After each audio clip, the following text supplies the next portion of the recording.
오늘은 미래를 이루어주는 계시 요한계시록 1장 1절부터 3절 말씀, 또 요한일서 1장 1절부터 10절까지 말씀을 가지고 우리가 같이 은혜 받도록 하겠습니다. 먼저 계시록 1장 1절부터 3절 말씀, 짧으니까 같이 한번 읽으시죠. 앞에 보이시죠? 시작. 예수 그리스도의 계시라. 이는 하나님이 그에게 주사 반드시 속히 일어날 일들을 그 종들에게 보이시려고 그의 천사를 그 종 요한에게 보내어 알게 하신 것이라. 요한은 하나님의 말씀과 예수 그리스도의 증거 곧 자기가 본 것을 다 증언하였느니라. 이 예언의 말씀을 읽는 자와 듣는 자와 그 가운데 기록한 것을 지키는 자는 복이 있나니 때가 가까움이라. 아멘. 지난 한 주간 동안에 좀 큰 변화가 있습니까? 미래를 향한 그 길에서 새로운 어떤 하나님의 타치와 전진이 좀 있었는지 짧은 기간이지만은 그게 뚜렷하게 우리 안에 있다라고 하면 그게 축복입니다. 제가 이제 사실은 기억을 잘 못하시겠지만 사도행전을 마지막으로 예배 설교 말씀을 전한 후에 이러저러한 이유로 한 2달 동안 시간이 흘렀죠. 그냥 흐른 게 아니라 저한테는 이제 어떤 말씀을 책을 가지고 시작을 할까 기도하면서 많은 생각을 했습니다. 그러면서 제가 이 생각을 하면서 어떤 생각이 감사가 나왔냐면은 나를 참 말씀 전하는 이 설교자의 자리에 있게 하신 것 정말 감사가 되고 기도가 저절로 나왔습니다. 그 뚜렷한 이유가 있습니다. 약간 간증을 좀 말씀을 드리면은 뚜렷하게 찍어주신 시작점이 있어요. 그래서 비전이죠. 그래서 비전을 받고 감당하는 설교자의 자리이기 때문에 어떻게 보면 좀 무거운 자리임에도 불구하고 감사가 있죠. 2008년도 초에 제가 이제 기록을 해놨기 때문에 이런 있습니다. 아내가 이제 앞으로 우리 순회 선교사 해보자 느닷없이 이 얘기를 해요. 원래 이 얘기는 하나님이 저를 통해서 많이 주시는데 아내를 통해서 주셨어요. 그럼 갑자기 얘기를 너는 너무 기뻐가지고 좋은 기분 좋으면 이거 하거든요. 이 뭡니까? 기분이 맞장구를 쳤죠. 그 뒤에 제가 정신 차려서 뭘 하지? 선교지에 가서 생각을 해보니까 땅을 파야 되나? 내 땅 잘 못 파는데 내가 잘하는 게 참 수학이잖아. 수학을 가르칠까? 그 애들이 내 말을 못 알아듣잖아. 이 혼자서 막 생각을 하는 거예요. 그래서 제가 짧은 영어로 수학을 가르칠 걸 해볼까? 이렇게 막연하고 생각하고 있었는데 2008년도 8월 28일부터 9월 4일 그 일정의 필리핀 선교 여행이 있었습니다. 제가 주관하는 것이 아니고요. 저 밀양의 한성환 목사님 재무사시던 분이죠. 그분이 남부교회 계실 때 몇 명 막 해가지고 주관을 하는 행사였어요. 근데 이제 저보고 따라가자고 그래요. 원래 이제 따라가는 스타일이잖아요. 바쁜데 그거 따라갔어요. 가자고. 근데 저는 할 일이 없죠. 그런데 마침 이제 설교자가 거기는 학교로 가기 때문에 설교 계획이 다 잡혀 있었어요. 한 6번, 7번 정도로. 그 설교는 메인 설교자가 장로님이시죠. 지금 캄보디아에 설교하시는 예? 박존수, 장로님, 학교 은퇴하시고. 그분이 메인 그 스피치였거든요. 근데 그분이 여권이 6개월이 안 남은 걸 체크를 못 해가지고, 기배공항에서 못 가는 거예요. 그 성경임금 그거 가려고 이 자매들 2사람 해가지고 전체 5, 6명 그냥 가는데 티켓팅을 하다가 나와버렸어요. 왜냐하면 이제 주관하시는 분이 이거 가가지고 설교자가 없으면은 이게 완전히 다 망가져 버리거든요. 그래서 나와가지고 이제 한 2, 30분 고민을 하더라고요. 갈 것인가 말 것인가. 전 속으로 가도 되는데. 마침 저한테 이제 혹시 제가 이제 좀 그때 장로였거든요. 좀 미안한지 혹시 말씀 전할 수 있는 기회를 한번 드릴 수 있으니까 좀 준비해오라 그렇게 속으로는 올 것이 왔다. USB 딱 가지고 있던 거예요. 가지고 갔는데 제가 그림을 그려보니까 충분히 말씀 전할 수 있는 게 있어요. 그 말은 못 하겠더라고. 가도 되는데. 결국 이게 기도가 되었는지 가게 됐습니다. 그래서 가서 이제 어떤 일이 일어났느냐면 금요일 저녁에 도착을 했는데 마침 그날 심야기도였는데 스피치가 비행기 타고 와야 되는 오지를 못했어요. 그래가지고 그 주관하시는 분이 두리번 걷다 보니까 제가 계급이 제일 높았거든요. 장로니까.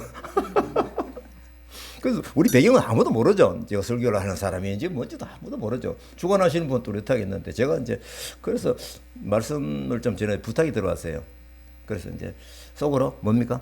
올 것이 왔다. 빨리 오네.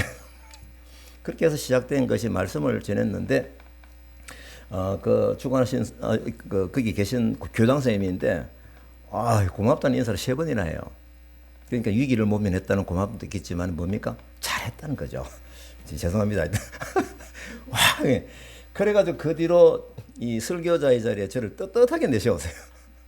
그래서 제가 거기서 한 6번, 7번 막 날아다녔습니다. 주일날 제가 설교를 3번 했어요. 막 저희 산적으로 때려가지고 통역을 2사람을 쓴 건 생전 처음. 그 뒤로 없었습니다. 하여튼 어쨌거나 제가 이걸 다 하고 나서 저도 그렇지만은 이 선교지에서 내가 이게 말씀 사역자가 되는구나. 하나님 쓰시는구나. 그게 확신 온 거예요. 근데 마침 간 분들이 이제 내일 출발하면 저녁에 평가를 하잖아요. 자발적으로 이번 선교여행은 하나님께서 최인기 장로님께 기회를 주신 것 같습니다. 그래서 제가 그 계기로 내가 새로운 비전이 선교지에서 할 수 있는 일이 말씀 사역자다라는 것을 제가 꽉 붙들고 참 기뻐했죠. 물론 여기에 연결된 안에 스토리가 있습니다만 오늘 방향이 아니라 생략을 합니다. 그 이후에 저는 이게 손으로 쭉 연결되는 하나님의 타치 이게 참 저한테는 고맙거든요. 그래서 제가 이제 살펴보죠. 뒤를 살펴보니까 이제 전에 말씀들 드렸습니다만 이 연결선상에서 보면은 2010년 초에 전도 폭발 훈련으로 새롭게 무장을 하게 하셨어요. 119 버스 막 그냥 앵벌 앰뷸런스 지나가는 데 말씀드렸잖아요. 그러면 니 뭐하노 이거예요. 전도 폭발 훈련을 15년, 20년 전에 받아 나눠놓고 한 번도 보고만 전하고 그때 버스 안에서 회개기도 하고 녹을 빗겨내고 다시 무장을 했죠. 그 뒤로 2010년도 10월 달에 부산대 중국 유학생 교회를 개척하게 하셨어요. 제가 장로이지만 전도자로서 또 설교자로서 말씀 사역을 충분히 쓰임을 받은 거예요. 그 뒤로. 그러면서 제가 이 설교를 준비할 때 그냥 이 설교 기회가 왔다 부담스럽다 이게 아니고요. 이 비전 속에서의 준비가 계속 되어졌죠. 그 뒤에 이 다카 교회를 또 이렇게 발령을 내리셔가지고 여기 험한 지역에 왔어요. 그래 와서 처음에는 예배를 안 했습니다. 주일학교 예배를 좀 하고 하다가 이제 감동이 와서 이제 우리도 예배를 시작하자. 그때 마침 코로나 때 2020년도 3월 초부터 제가 5년이 넘도록 기록을 보면 계속 안 빠지고 우리 코로나도 왜냐하면 잡으러 오는 사람이 없어요.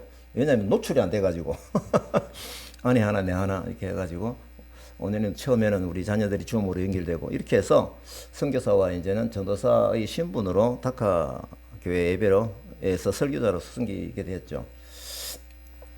사실상 이 설교는 저는 고백합니다. 저에게 하는 설교라는 마음으로 준비하고 있습니다. 제가 저한테 하는 거죠. 초기에는 사실 그래서 제가 어떻게 할까 하다가 생명의 삶 이걸 제가 실시간으로 묵상을 계속 기록하고 있었기 때문에 이거 하면 되겠구나. 그래서 묵상한 것을 가지고 탁탁 틀어냈는데 그러다 보니까 성경을 각 권별로 묵상은 그러지 않습니까? 성경별로 책이 가잖아요. 그러다 보니까 설교가 자연스럽게 그렇게 된 거예요. 그래서 제가 이제 기록을 다 살펴봤죠. 학개서, 신명기, 로마서, 데살로니가 전, 후서, 다니엘, 베드로전서, 요한 1서, 마태복음, 출애굽기, 디모데후서, 에스라, 느헤미야, 요한복음, 사도행전까지 이렇게 순서대로 쭉 제가 예배에서 이렇게 섬기게 되었습니다. 참 이걸 내가 기록을 하면서도 참 감사가 있죠. 그래서 사실상 말씀을 정언하는 심정으로 준비하고 있습니다. 이 연장선상에서 저는 이제 아까 말씀드린 대로 2개월 동안 다음 어떤 성경책을 할까, 어떤 걸 가지고 지금 할까 하다가 처음에 딱 떠오르는 게 요한계시록이었어요. 근데 하다가 이제 이 주제가 너무 무겁고 그래서 좀 부담스러워서 생활신앙으로 갈까? 야고보서를 하자. 또 마음을 갖다가 아니야. 사도행전 다음이면 고린도전서가 안 좋을까? 이런 생각이 계속 왔다 갔다 했어요. 그래서 공백기인 2개월 동안 많은 생각을 하다가 어떤 마음이 쑥 들었냐면 내가 요한계시록을 좀 더 알고 싶다. 실제로 말씀 묵상하는 것보다도 이 설교를 준비하면서 책임감 입장에서 하면 너무 다 다르거든요. 제 입장이 다르고 굉장히 시간이 많이 들어갑니다. 저는 뭐 평소에는 장로 신분대로 뭐 왔다 갔다 하지만 지금은 제 안 속에서는 이 합니다. 이 소리 틈만 나면 이제 앉아가지고 그죠? 예. 그래 이거 널리 노트북은 제가 늘 필수 어디 가도 들고 다닙니다. 안에 이제 기다리다가 3시간 있다가 막 지난 금요일 날 설교 준비를 싹 했다. 3시간 동안 열심히 했는데 저장을 못 해가지고 날아가 버려. 하여튼 어쨌거나 제가 요한계시록을 좀 더 알고 싶어서 이제 요한계시록 한번 해보자. 그 시대적인 어떤 흐름도 좀 있는 것 같아서 무겁고 깊은 내용이지만 우리에게 주실 새하늘과 새 땅을 기대하면서 제가 이제 묵상을 다시 새롭게 하고 또 때로는 주석을 보면서 깨닫게 하시는 만큼만 전하도록 하겠습니다. 제가 이제 이렇게 구구절절히 배경을 설명하는 이유가 뭘까요? 제가 요한계시록을 할 수 있겠어? 그 부담을 좀 덜기 위해서 그렇습니다. 자, 아까 읽은 말씀 다시 한번 보겠습니다. 제가 중요한 거는 좀 빨간색으로 좀 했죠. 사실 계시록의 선이죠, 선. 시작점을 탁 찍는 거잖아요. 여기 말씀해 보니까 예수님의 제자 요한이 기록한 말씀이죠. 아시죠? 요한 계시록은 요한이 기록한 거거든요. 그런데 보니까 예수 그리스도의 계시라. 요한의 계시다. 이렇게 안 하고요. 그래서 이게 사실은 정확한 표현입니다. 무려 우리가 아시는 대로 성경은 1600년 동안의 기록이에요. 구약 성경 1500년, 신약 성경 100년. 이렇게 이 시간 속에서 기록된 66서권의 신구약 성경, 성령의 감동으로 기록됐다라고 하는 것 우리 잘 아시잖아요. 그럼 이 저자는 누구인가라고 하는 삼위일체 하나님이시죠. 기록한 사람은 42여 명의 필자라고 그렇게 구분을 정확하게 하는 게 좋습니다. 필자죠, 필자. 그래서 66권으로 구분된 이 모든 성경이 한 분에 의해서 기록된 것이기 때문에 그 내용이 그 장기간 동안에 직업이 다른 여러 사람이 썼음에도 불구하고 내용이 한 선으로 보이는 일치가 있는 거예요. 이건 엄청난 것입니다. 저는 이걸 참 좋아하거든요. 그러니까 말씀을 준비할 때마다 이걸 자주 찾으려고 그래요, 저는요. 그래서 이걸 볼 때 이 세상을 창조하신 질서의 하나님, 질서 있게 창조하신 하나님만이 가능한 일이다. 그래서 우리가 보통 이 창조한 자연을 보면서 일반 계시라고 하죠. 그러면 또 특별히 말씀으로 이렇게 주셨으니까 이건 특별 계시다 라고 해서 우리가 입체적으로 하나님이 창조주 하나님을 깨닫고 우리가 믿고 가고 있습니다. 이 한 선의 기록을 사실 문학적인 성격상 뭐 역사서, 시가서, 예언서, 뭐 서신문 뭐 이렇게 구분을 하는 것이죠. 그 일정은 이제 하반절에 보면은 예수 그리스도의 계신 이유를 또 분명하게 해주고 있습니다. 반드시 곧 일어날 일들을 자기 종들에게 보여주시고 하나님께서 그리스도에게 주신 것이다. 여기서 볼 때 제가 준비할 때는 못 깨달았는데 이게 특별히 단어가 딱 눈에 들어오는 게 있네요. 뭡니까? 종이라는 단어가 딱 들어오네요. 그러니까 그 종들에게 보이시려고 우리죠, 그죠? 그리고 요한 그 종 요한에게 그죠? 다 종 신분인 거예요. 그 아까 전에 우리 정사님도 기도하셨지만 우리가 드러나면 안 돼, 종이 드러나면 안 돼, 주인이 드러나야 되는 거예요. 이거 이제 이 정체성을 우리가 분명히 가지고 가야 될 것입니다. 그래서 그리스도께서 그분의 천사를 통해서 자기 종 요한에게 보여주시고 기록하게 하신 것입니다. 하나님께서 보여주신 대로 기록한 것이죠. 그러면은 그 내용이 예수님이 쓰게 하신 예수 그리스도에 대한 계시다. 정확한 표현이죠. 자, 그러면은 그 이유가 3절에 나와요. 또요. 이 예언의 말씀들을, 이 말씀을 주신 이유가 3절에 나와요. 예언의 말씀들을 읽는 사람과 듣는 사람들과 그 안에 기록된 것을 지키는 사람은 뭐다고 시작? 네, 이게 굉장히 중요한 상황입니다. 그래서 우리가 말씀을 지켜야 된다. 야, 읽어야지. 이걸 생각할 때, 야, 네가 집사이면서 장로이면서 말씀을 읽고 지켜 행해야지. 뭐 이런 어떤 버전 얘기를 참 많이 느껴요. 예, 네가 교회 생활한 지가 얼마나 되는데. 근데 그게 아닙니다. 이게 실천하는 그 동기가 뭐냐라고 하면은 그 말씀을 지키면서 네가 복을 받는 자리에 들어간다는 거예요. 복을 받게 된다. 이것인 거예요. 그래서 또 단어를 볼 때 뒤에 뭡니까? 때가 가까웠다. 이 말에 축 달라붙어요. 예, 좀 긴장감을 가지고 기대를 가지고 집중하라는 그런 내용이죠. 그래서 이 말씀을 주신 목적, 결론은 우리 인생에게 복을 주시기 위해서 기도했구나. 그러면 우리가 이 복을 받기 위해서 어떤 노력을 해야 하는가라는 측면에서 우리가 말씀을 봐야 되죠. 아까 읽었던 대로 말씀을 어떻게 한다? 읽어야 하고 들어야 하고 지켜야 한다라는 겁니다. 실천이죠. 제가 이렇게 원고를 이제 기록해 나가다가 똑같은 필자인 요한이 기록한 요한 1장 기록이 싹 생각이 나는 거예요. 제가 사실 이 말씀은 오래전에 2021년도 2월 달에 제가 설교를 준비하면서 하다가 깜짝 놀랐어요. 우와! 저는 이제 공돌이기 때문에 뭔가 공식화처럼 쫙 나와 있는 걸 너무 좋아하거든요. 이래도 좋고 저래도 좋고 네가 알아서 해. 이런 건 좀 힘들어요. 근데 제가 이 요한일서 1장을 보니까 이야, 너무너무 귀한 말씀이거든요. 제가 이 말씀을 가지고 기도를 계속 할 정도로 주제였거든요. 근데 이 말씀하고 패턴이 비슷하네. 그래서 제가 요한일서 1장 말씀을 다시 찾았습니다.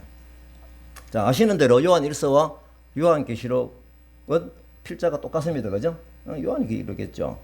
그래서 결국은 이 기록을 하게 하신 분은 한 분 하나님이시니까 어떤 연관성이 큰 거에 있는 거예요. 오늘은 이제 이 부분을 보면서 요한계시록 1장 1절에서 3절까지 서론으로 주신 이 말씀을 우리가 깊이 좀 깨닫고 싶은 마음이 있습니다. 요한일서 1장 1절부터 요거죠. 예. 제가 이걸 보면서 정말 놀랐어요. 왜냐하면은 이게 말씀이 단계별로의 진행 과정이 있는 거예요. 단계별로. 그러니까 여러분 오늘 이 말씀을 보시면서 내가 어느 단계에 있는지 한번 체크를 해보세요. 그러니까 우리가 이제 믿음 생활도 과정의 단계가 좀 있지 않습니까? 뭐 집사에서 안수집사로 장로는 이 단계 말고요. 예. 그러면 이제 우리 믿음의 정도가 어느 정도인가 파악할 수 있는 기준이 있다면은 집중해서 알고 싶기도 하겠죠. 그래서 요한일서 1장부터 오늘 기록한 말씀을 보니까 제가 쭉 보니까 7가지 프레임이 있어요. 7가지. 자, 그러면은 이 요한계시록 주신 말씀하고 이거하고 좀 연결시켜 가지고 똑같은 하나님께서 주신 똑같은 말씀이니까 그러면 얼마나 강조하셨을까라는 것이 기억이 되죠. 한 단계 한 단계씩 진보되는 과정이 보여요. 저는 외우는 게 힘든데 이거는 잘 알아져요. 마치 공식을 알면 수학 문제는 너무 쉽게 풀거든요. 이게 과정이 집안에 있어가지고 참 쉬워요. 하지만 제가 원고를 보고 하겠습니다. 첫째 뭡니까? 성경 말씀은 생명의 말씀이다. 성경은 살아있는 말씀으로 믿는가라는 겁니다. 지금 나에게도 생명으로 작동하고 있는가를 점검해 보아야 됩니다. 교회 생활에서 믿음 생활로 들어서는 첫 번째 단계로 건너야 하는데 가장 핵심을 이루고 있는 체크리스트죠. 이 생명의 말씀 해보면은 한 2가지가 크게 깨달아져요. 첫째 하나가 뭐냐면은 말씀이신 예수 그리스도. 그죠? 요한복음 1장 1절하고 14절 말씀은 제가 복음을 전할 때 자주 응용을 하는데 태초에 말씀이 계시니라 말씀이 하나님과 함께 계셨으니 말씀이 곧 하나님이시라. 14절에 보니까 말씀이 육신이 되어 우리 가운데 거하심에 우리가 그 영광을 보니 아버지의 독생자의 영광이 은혜와 진리가 충만하더라. 제가 사실 잘 모르는 도래식인 겁니다. 하도 많이 얘기를 하다 보니까. 이 말씀을 볼 때 생명의 말씀은 인격적이신 예수 그리스도를 의미하는구나. 성육신하신 그리스도를 가리키는 겁니다. 그래서 이렇게 볼 때 우리가 하나님께서는 이 세상을 말씀으로 세상을 창조하셨잖아요. 그러면 말씀이신 예수님도 천지창조에 동참이 되신 거예요.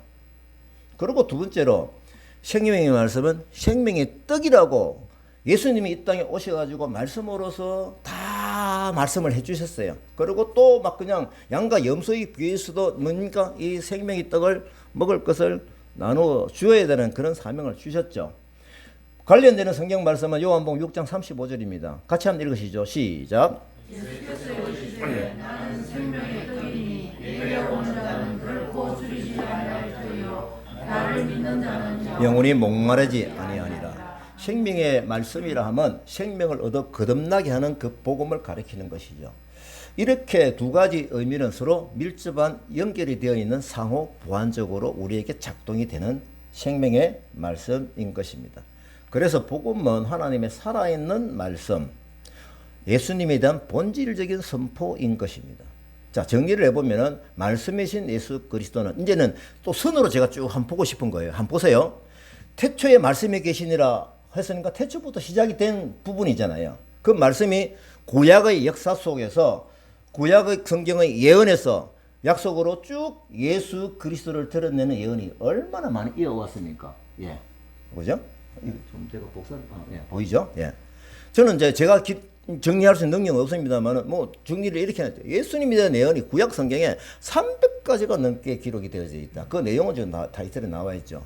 그래서, 그러면 예수님이 이 땅에 육신으로 오신, 이 땅에 오신 그때까지 뭡니까? 선의 역사로 쭉 이어져 왔구나. 예수님에 대한 기록이, 말씀이, 살아있는 말씀이, 그죠?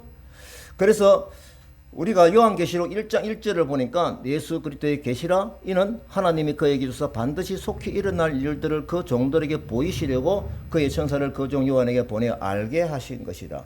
이 부분을 보게 되면은 예수 그리스도의 계시가 앞으로 뭡니까? 일어날 수 있는 대로 툭 가는 거예요.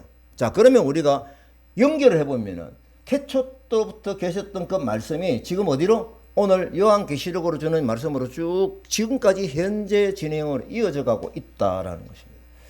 그래서 우리가 이 말씀이 얼마나 우리에게 크게 와닿을 수밖에 없는지 그 내용을 제가 말씀을 좀 드리는 것입니다. 그래서 과거 예수님의 생명의 말씀이 태초부터 예수님 구약 성경을 통해서 예수님 이 땅에 오셔가지고 실제로 보여주신 생명의 떡으로서 앞으로 가야 될 그 예언을 저희들에게 주신 이 선의 뚜렷한 방향을 우리가 알고 가자라고 하는 것입니다. 그래서 대과거에 예언으로 약속해 주신 그 말씀이 육신이 되어 사실로 보여주신 예수께서 또다시 똑같은 신뢰로, 중요합니다, 보여주신 확인된 그 역사의 신뢰로 앞으로 미래를 열어주시는데, 그러면 우리가 미래를 열어준 이 말씀을 믿는 힘이 어디에서 나올까요?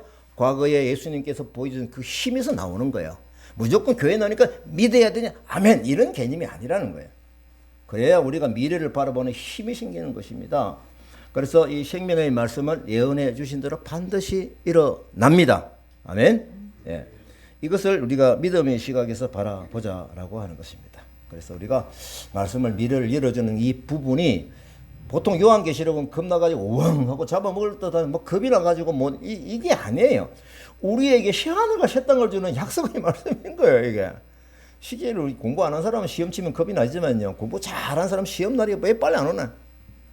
기다리죠. 자, 이제 두 번째 단계 한번 보십시오. 요한 1서 이제 말씀하고 연결하는 두 번째 단계. 이 생명의 말씀을 어떻게 한다? 들은 바요, 눈으로 본 바요, 자세히 보고 우리 손으로 만진 바라. 이게 지금 아까 계시록 읽은 것과 똑같죠? 예. 결국 두 번 반복이 있다라고 하는 것은 우리가 듣고 그 다음에 이제 읽고 지켜 행하는 것이 얼마나 중요한 것인가라는 것이 강조되어지고 있습니다. 여러분들 삶에 말씀에 근거한 삶의 간증이 있는가? 이제 이 시점에서는 돌아봐야 되는 거예요. 이게 이 시점에서는 내가 어떤 간증이 있지? 맞아, 그게 있었어. 감사해야지. 감사기도 제목이 되는 것이죠. 생활신앙의 간증입니다. 영적 일기로서 어느 정도 우리가 기록이 되어 있을까? 또 써가는 기쁨이 있죠. 여러분들 다 있다고 봐집니다. 그리고 이제 문제는 뭐냐면 이제 이 체험이 있어야 그 다음 또 3단계로 가는 거예요. 우리 또 이상이 단계별로 좀 느껴지더라고요. 그러면 이렇게 세 번째 단계가 뭐냐라고 하면은 자기 말씀이 막 그냥 기로도 그 지켜 행하다 보니까 이게 대해서 막 생명의 말씀이 무시무시거리는 거예요. 가만히 있을 수가 없죠. 그래서 뭡니까? 세 번째, 이 영원한 생명을 우리가 보았고 정언하여 너에게 전하노니, 여기까지 가는 거죠. 이제 그 다음에요. 그래서 보고 들은 것을 정언자로서 쓰는 거죠. 저도 법원에서 정언자로 한번 써봤습니다. 예. 정언자는 어떻습니까? 듣고 보고 것을 솔직하게 얘기하는 거예요. 솔직하게. 근데 보고 들었는데 안 본 것처럼 입을 닫고 있는 것도 위증이죠. 맞습니까? 예, 중요합니다. 입을 가만히 있어요. 얘기해야 되는데 가만히 있어요. 위증이죠.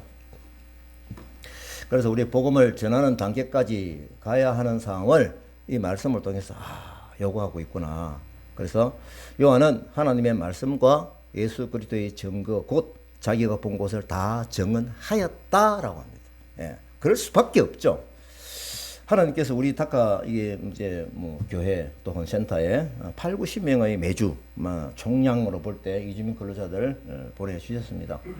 저는 여러분들에게 말씀드린 대로 나호 선교 전략으로 4단계를 제가 깨닫고 이제 말씀을 드렸는데, 그렇게 보면 한 2단계까지는 풍성해졌죠. 풍성하니까 됐다 하고 이럴 수 있는 상황이 아니잖아요. 그래서 그 다음 3단계, 4단계, 즉 복음을 전하고 열방 예배 자리에 오게 해서 그들이 정말 말씀으로 체험되어지는, 그들도 말씀을 보고 듣고 지켜 행할 수 있는 자리까지 가게 하는 것이 지금 현재 우리에게 주어진 큰 숙제이구나라는 것을 저는 책임감으로 깨닫습니다. 그래서 제가 오랫동안 참 준비해왔거든요. 이 부분을 어떻게 해야 되지? 그래서 토요일 저녁은 이제 물론 제가 주일날 오후에 딱 비는 시간이, 애들이 사실 이번 한 번 더 오라고 하면 더 힘들어요. 생각해보니까 온 김에 하자. 아니면 좀 일찍 오라 해가지고, 그러니까 2시 반부터 한국어 공부하는 애들도 있고 하니까 1시 반부터 2시 반 시간이 비더라고요. 그래서 이 시간에 정기적인 선교 공부방을 강구하고 개인적인 접촉을 해서 만들겠습니다. 예. 예. 자, 이제 네 번째 단계를 한번 보십시다. 이게 우리가 이제 생명의 말씀이 지키고 막 그게 보고 듣고 지켜 행하고 또 하다 보니까 뭡니까? 정언자에까지 들어가게 되죠. 예. 그러면 이 정언하는 것이 결국은 뭐냐라는 겁니다. 우리가 보고 들은 바를 너희에게 전하면 너희로 우리와 사귐 있게 하려 하매니 우리의 사귐은 아버지와 그의 아들 예수 그리스도와 더불어 누림이라. 와, 정말 무릎을 쳤어요. 결국 우리가 이 복음 전하는 것이 뭐 실적하고 뭐 영업 결과에 얘기하듯이 야, 나 이만큼 했어, 이게 아니에요. 당연히 복음 전하는 자리에 들어간 이 부분을 하다 보면은 뭐다? 하나님하고 우리의 관계가 너무 좋아지는 거야. 얼마나 기뻐하시네. 하나님의 기쁨이 우리의 기쁨. 너희 여호와를 기뻐하는 게 너희 힘이니라. 이게 복음 전하는 삶을 살게 되면은 삼위일체 하나님과의 그 교제가 새로운 차원에서 진행이 됩니다. 밋밋한 관계가 아니에요. 기쁨과 사랑의 관계를 누리게 됩니다. 사도 요한이 실제로 경험을 했으니까 이걸 아는 것이죠. 본절에서 요한은 생명의 말씀이신 그리스도를 전하면 하나님과의 건강한 관계, 사귐, 이런 좋은 관계가 된다고 기록을 놓은 거죠. 하나님 기록 이렇게 하게 하신 거죠. 야, 이해하면 니하고 내가 되게 친해져. 자, 이렇게 볼 때 또 생각나는 한 단계가 있어요. 저는 이게 이강철 목사님이 가르쳐 해가지고 이 마음속에 확 박혀 있거든요. 예. 뭐냐라고 하면, 하나님께서 제가 몇 번 말씀을 드린 적이 있는데, 우리 인간을 창조하실 때 어떻게 창조하시냐? 우리의 형상으로, 우리의 모양대로 우리가 사람을 만들고, 다시 말하면은 우리의 형상은 뭘까요? 이게 사실은 인간이 만들어지는 원본이거든요. 그럼 원본의 그 디테일성을 보자 이거죠.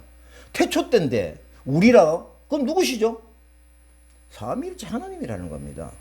삼위일체 하나님의 형상으로 창조됐다고 하는 것은 삼위일체 하나님 일체간에 얼마나 사랑으로 딱 묶여져 있습니까?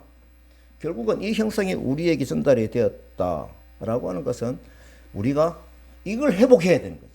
예수님께서도 십자가 지시면서 요한복음 17장에 우리를 위한 기도를 하실 때 아버지와 내가 하나 된 것처럼 저희들도 하나가 되게 하소서. 이게 제 용서받는 거하고 직결이 되어 있는 거예요. 그래서 하나가 된다고 하는 것은 결국은 그분이 기쁨이 내 안에 쑥 들어오는 거죠. 이게 관계고 사귐이잖아요. 이게 예수님 십자가 주신 가장 중요한 목적, 그죠? 제 용서 받고 우리의 형상이 회복이 되고, 똑같은 거지만은 이게 디테일하게 보면은 구분이 되는 거예요. 그래서 우리가 이 예수 그리스도의 대속의 은혜가 이렇게까지 연결이 된다라고 봤을 때 뭐 천국 간다 이 개념만이 아니라, 그래서 우리가 복음을 전하게 되면은 관계가 좋아지고 그 관계 속에서 우리의 형상이 회복되어 하나님과의 예수 그리스도가 누리며 사는 그 삶, 그걸 살게 된다는 겁니다. 제가 지난 울화수 우리 기성교단에 이주민 선교들이 돼가지고 갔었잖아요. 갔었는데 유호경 선교사가 좀 발표를 했죠. 이번에는 제가 유호경 선교사 발표하고는 딱 내려오니까 그 주위의 분들이 보니 최 선교사가 힘있게 사역하는 배경이 또 다른 배경이 있네. 이 좀 웃어야 되는데 안 웃으니까 제가.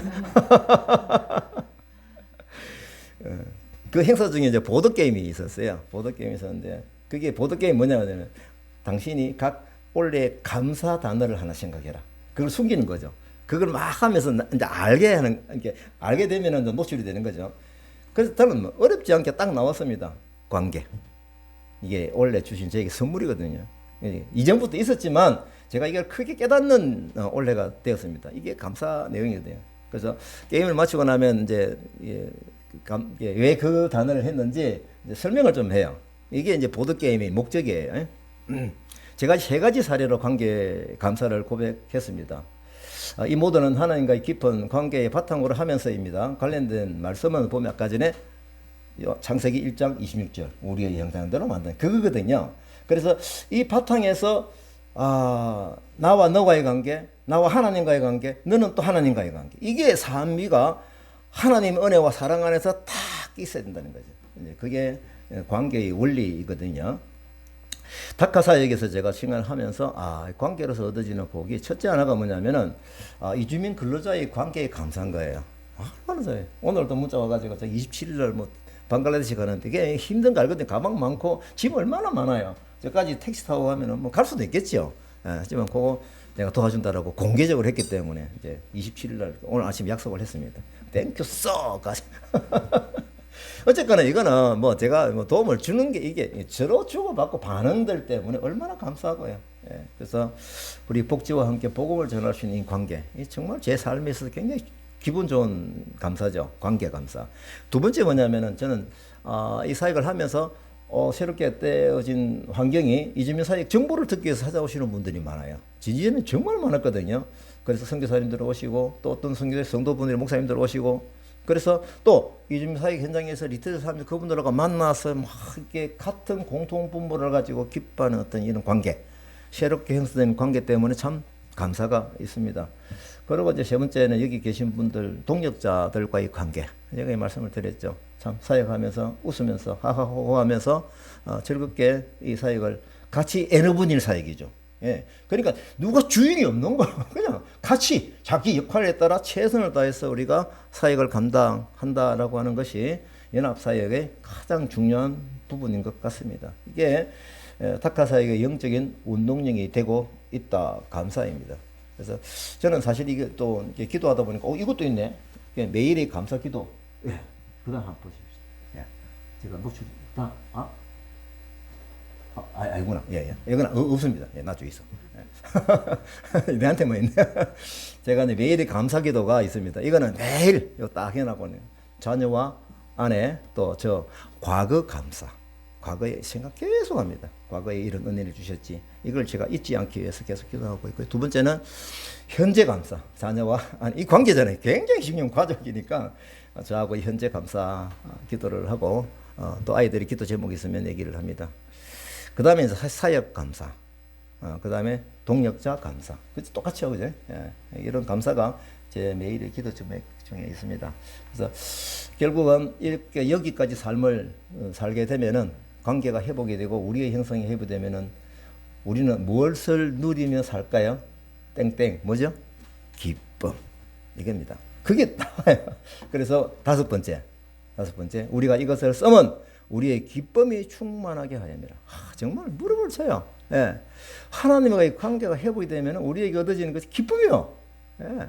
제가 그 성경에 많이 나오는 단어 한번 찾아봤거든요. 진짜 많이 나오는 단어. 사랑, 그 다음에 믿음, 소망, 그 다음에 기쁨. 내가 요한복음 15장을 말씀을 묵상하다가 이 기쁨이라는 단어를 보고 너무 놀래가지고, 이거는 제 말씀 안 드립니다. 길어요, 이거. 요한복음 15장 11절에 보면은 지금 포도나무 가지에 붙어 있어야 된다. 열매를 맺어야 된다. 붙어 있기만 하면 열매를 맺는다. 라고 쭉 얘기를 하시고, 내 말이 너희 안에 거하면은, 내 사랑이 너희 안에 거하면은, 뭐 이렇게 쭉 설명을, 그게 붙어 있는 거더라고요. 이것도 제가 2000년도에 말씀을 받은 건데 너무 감동했어요, 정말요. 근데 결국 요한복음 15장 11절에 내가 이것을 너희에게 이러면 왜 이렇게 얘기했는 줄 아니? 이 뜻이죠. 내 기쁨이 너희 안에 있어 내 기쁨을 충만하게 하려 합니다. 열매가 이거구나. 붙어 있으면 사역의 열매, 전도의 열매가 아니구나. 기쁨이 우리한테 이게 내가 하나님과 이 붙어 있는가 아닌가 스스로 평가할 수 있는 가장 중요한 것이다. 그래서 이 기쁨이라는 것을 제가 검색을 해보니까 제일 많이 나오더라고요. 예. 정말 많이 나와요. 예. 기쁨, 기뻐, 뭐 우리 한국 표현이 그렇잖아요. 뭐 즐거움도 기쁘잖아요. 해보니까 746계절에서 나와요. 그리고 많이 나올 것 같은 사랑은 한 500 한 몇십 계절. 하여튼 어쨌거나 넘어가겠습니다. 그래서 이 기쁨은 하나님과 그리스도 함께하는 교제의 회복, 다른 그리스도인과 함께하는 사역임의 결과, 성령의 열매, 이런 복합적인 어떤 부분으로 주어지는 열매이죠. 그래서 복음을 전하는 사람은 이 기쁨을 누리게 됩니다. 제가 전에 말씀드린 대로 다카 사역을 할 때 두 가지 모토, 제가 이거는 잊지 않게 하나님 제게 지시하신 거죠. 이건 두 가지는 잊지 마라. 뭐 여러 가지가 있겠지만은 제가 중국 유학생 사역을 하면서 깨달은 거 두 가지, 가장 중요한 거 동력, 연합 사역. 그다음에 또 하나는 복음 전하는 기쁨. 제가 이게 뭐 동력자들이 막 안 보내줍니까 하고 했을 때요, 결국 와서 같이 사역하면서 내가 누리는 기쁨을 같이 한번 누려봐. 솔직한 심정은 그것이에요. 네. 그래서 하나님께서 주시는 기쁨은 좀 느낌이 다릅니다. 막 연애하면서 막 솟구치는 기쁨과 비슷합니다. 요한은 이 부분까지 체험을 한 것이겠죠. 여기까지가 이제 믿음 생활의 단계. 뭐 굳이 숫자를 붙이면 5단계를 할까요? 요 다섯 번째 단계도 하나님과의 관계 기쁨 누리는 것이 바로 복 있는 삶인 것이죠. 그럼 오늘 말씀 중에 마지막 말씀 3절하고 똑같죠. 우리가 요한계시록 1장 3절, 그죠? 이 예언이 말씀을 읽는 자와 듣는 자가 그 가운데 기록을 지켜 행하는 자는 복이 있나니, 그죠? 이 복이 이제 뭔 자? 이게 복이 뭐냐? 여러 가지가 우리 복의 정체를 얘기할 수 있겠지만은 가장 중요한 근본적인 복은 관계로 이어지는 내 기쁨이 너희 안에 있어, 이것입니다. 그래서 우리가 생명의 말씀이 내 인생의 복이 되는 과정, 그죠? 읽고 듣고 지키는 자가 복이 있다. 또 때가 가까우니 단디 들어라, 뭐 이런 얘기죠. 예. 자, 이 내용은 또 보면은 요한복음 또 요한 1서 1장 1절 시작 부분하고 똑같은 근거죠. 예? 그리고 이때 생명의 말씀에 관해 눈으로 들은 바요, 눈으로 본 바요, 손으로 만진 바, 이런 말씀이 막 일치가 되는 거예요. 그래서 이제 이 정상적인 믿음 생활을 하는 데 있어서 다음에 이제는 말씀을 우리가 보는데, 이름에도 불구하고 아니야? 에이, 그럼 넌 거짓말이야. 그죠? 그게예요. 6번. 만일 우리가 하나님과 사귐이 있다 하고 내 막 붙어 있어. 교회 나와. 뭐 열심히 헌금하고 열심히 설교 잘 들어. 예. 어둠에 행하면 거짓말을 하는 것이다. 거짓말입니다. 야, 그러면 안 돼. 좀 더 잘해야 돼. 지금 너희들 점수 한 60점에서 한 80 가야 되는 이게 아니에요. 거짓말. 그럴 수가 없다라는 겁니다. 네. 굉장히 중요한 부분이죠. 그래서 하나님이 주신 본질을 회복해서 모든 그리스도인들이 빛 가운데 행해야 한다라고 할 때, 빛이 있으면 어둠은 즉시 물러가잖아요.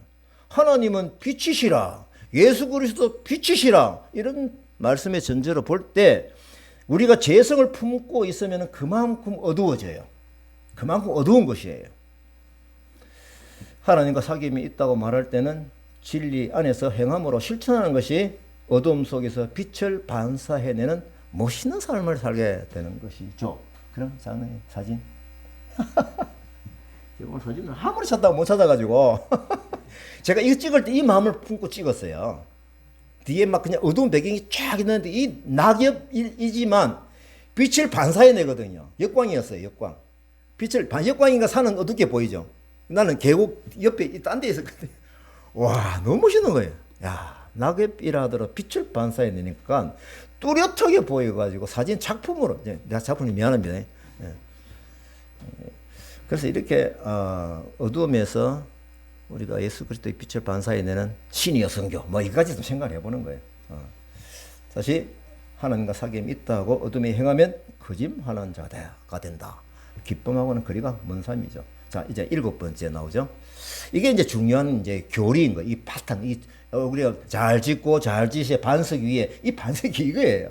뭐냐면은 우리도 빛 가운데 행하면 우리가 서로 사귐이 있고 그 아들 예수의 피가 우리를 모든 죄에서 깨끗하게 하실 것이에요. 이게 이제 가장 중요한 바탕이죠. 라인이죠, 라인.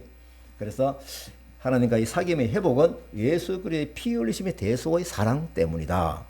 하나님은 그리스도의 대속 사역을 통해서 은혜와 죄를 사하여 주셨고, 죄를 사하여 주시면 하나님과의 관계가 회복이 되게, 거룩한 하나님과 회복이 되게 하는 바로 그 라인인 것이죠. 그래서 현재 이제 내 말씀을 듣는 현재 위치는 어디입니까? 라는 겁니다. 제가 1까지 쫙 말씀드렸잖아요. 예, 부족함을 만약에 스스로 확인이 됐다면은 한 단계라도 좀 이렇게 업그레이드를 해보는 미래를 열어가자라고 하는 것입니다. 그래서 이것이 말씀 생활, 믿음 생활인 것입니다. 아멘. 예. 찬송 199장.